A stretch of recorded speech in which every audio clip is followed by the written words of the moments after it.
Welcome back, ladies and gentlemen. Duckville here for game number 3 between our two players. One from CMStorm.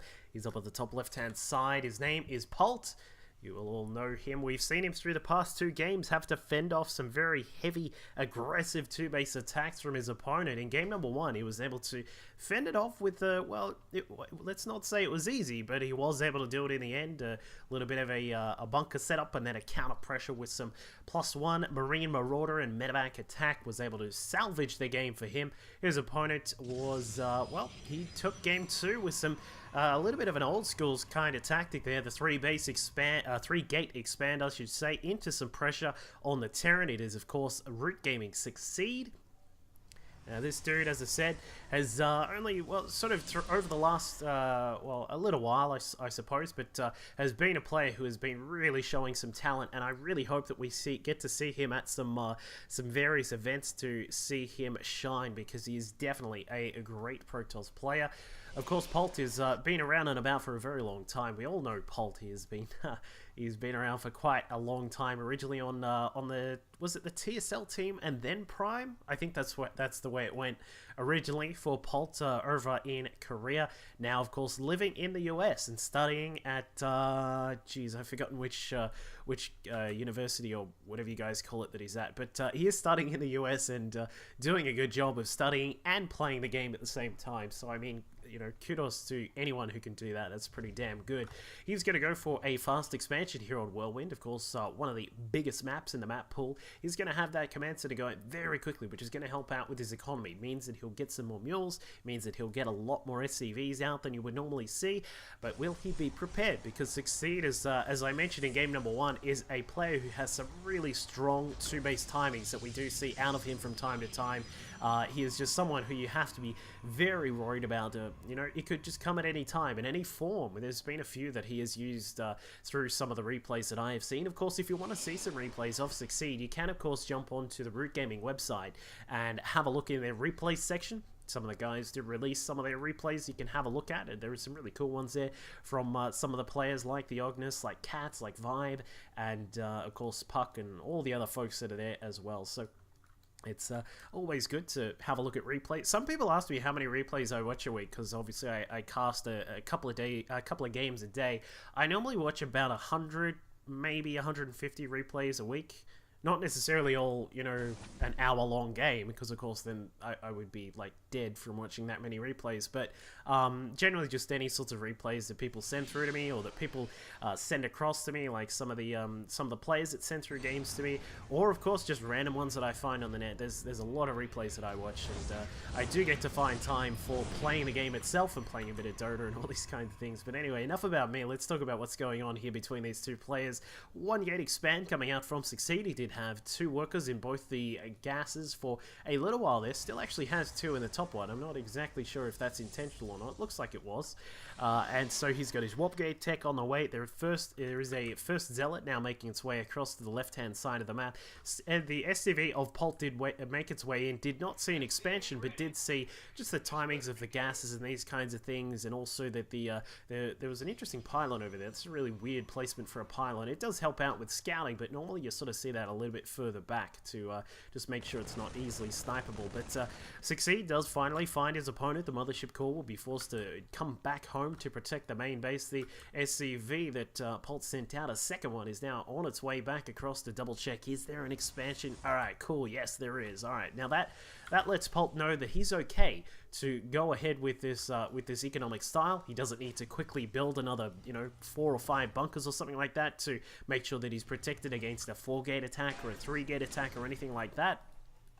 And as we can see, he has gone up to 4 racks. We've got the gas now finally coming in. So he's going to have a lot of Marines out. A little bit of defensive presence right at the start here from Polt. He may look to try and go for just a short little Marine push at some point here, trying to exploit a couple of the various timings. The Protoss are very exposed when it comes to a 1-gate expansion, which is actually around about now. We can sort of see that Succeed only has these few units out at the moment. He does have, of course, the Mothership Core for the Planetary Fortress Nexus killer destroyer of worlds thing, but it's not always like the best way to sit back and defend. So Polt may go for something like that. It looks as if he's content to just sit back at home, augment his lead in the economy. He's at 31 SCVs right now, going to add in a third gas to allow him to get some upgrades, as well as his tech labs and reactors and all sorts of things. eBay now done. We'll probably see +1 weapons start up straight away as he gets prepared for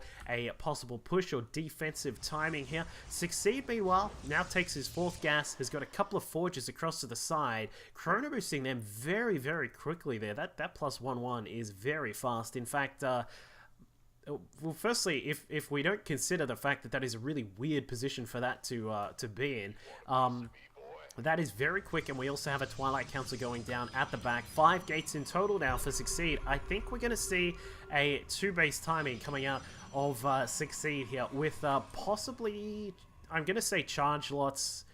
Yeah, charge zealots and probably, I don't know, maybe like maybe Storm or Archons or something like that. It depends how he uses all of this extra gas, because he has now built up a lot of gas. I mean, you can do sort of a little bit more of a simple sort of gateway-based attack with 2-2, just off of 2 gases. You don't necessarily need to have 4, but that's the reason why I'm going to say that it's probably going to be Storm or just a very quick Storm, or possibly Archons here from Succeed. Yeah, there's the Templar Archives. He's got Charge on the way. Polt is going to make his way out with this large group of Marines. They do have, their +1 has actually started very late. I'm a little bit surprised about that, Mr. Polt, but he is going to add in a couple more add-ons there for some of his buildings. Starport is going to switch across with that reactor on the factory, and we'll see what damage Polt can get done here. I don't think there's going to be too much. I mean, these zealots are going to be here. They've got 1-1. It'll be very important for Polt to recognize that the 1-1 is there on these zealots. So would like to see him just double check the actual upgrades there on the Protoss units. It looks like I don't think he actually clicked on that yet,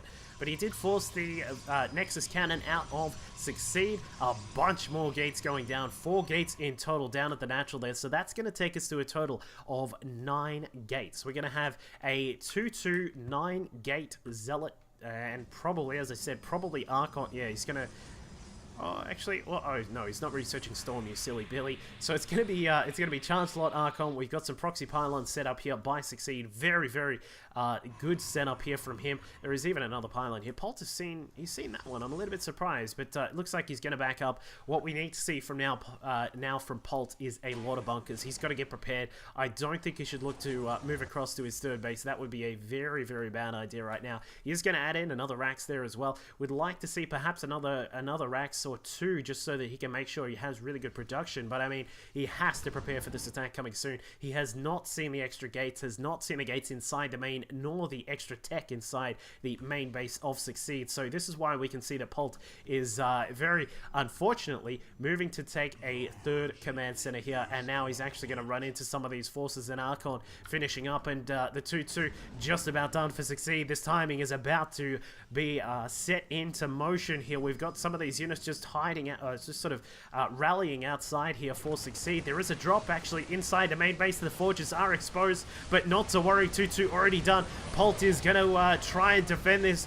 The bunkers, there was just no bunkers, no defense here. And I mean, without the bunkers there, the Zealots are easily able to crush through some of these forces. The Archons can slowly make their way across and throw up the Pimp Fist to blast down a lot of those Terran units. And that's like, I mean, is that going to be it? We'll see very soon, because Polt is still trying to counterattack into the main base of Succeed. Going to take out a lot of these probes, but it looks like Succeed is going to recall back with, well, some of his units. It looks like a lot of them are still inside the main base. A good decision there from Succeed, I think, leaving some of these Zealots in.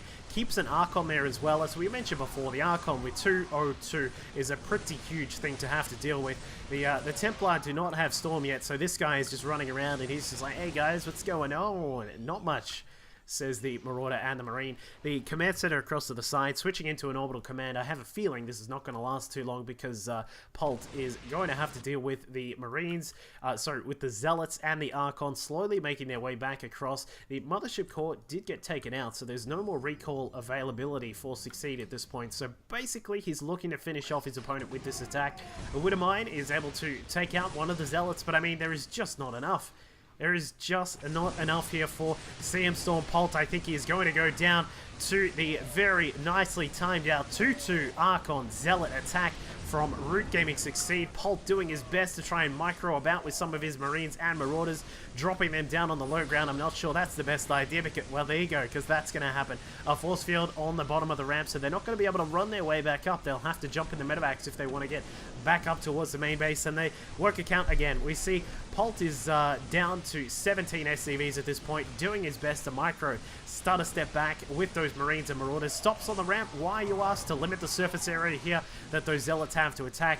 And the Marauders, you know, they're not bad with their +1 weapons and stim, but I mean, when you have to deal with the Archons, the Zealots, everything just punching through the last few remnants of the defensive presence from Polt, and that is pretty much it, because Storm is about to finish up. This Templar actually has enough for a Storm. If he can just stay alive for half a second more, he can throw that down and succeed. I think he's trying to keep that guy alive, but Storm does not go down, and CM Polt does go down because he just does not have enough. So falling down to a very strong 2-base 202 attack from Root Gaming Succeed there. Very well executed by Polt. I think his scouting was just off a notch there. He unfortunately, like we can see, that the only real reason that he had the vision there was because of that drop that went inside. So he was not aware there were 5 gates in the main, 4 gates down at the natural, and you know, when you've got a lot of gates, you've got a lot of units, and that's certainly what Succeed did have. Takes the win here, 2-1. Over CMStorm Polt in the CNA Trials. Of course, a big shout out to the sponsors of the CNA Trials qualifiers in vroomvroomvroom.com.au. You can also have a look at them. Of course, Dejan SEO and Arabon. So big shout out to them and the team MGG, the Metagame Gods. You can find them on Twitter and also on Twitch. Thanks for watching, guys. I'll catch you all next time. So, okay, there comes the second gas, but it is a tiny bit later than you would expect, because the thing with Hellbite drops is you do need to have enough gas for not only a starport right now, but also the 100 gas for an armory or something like that.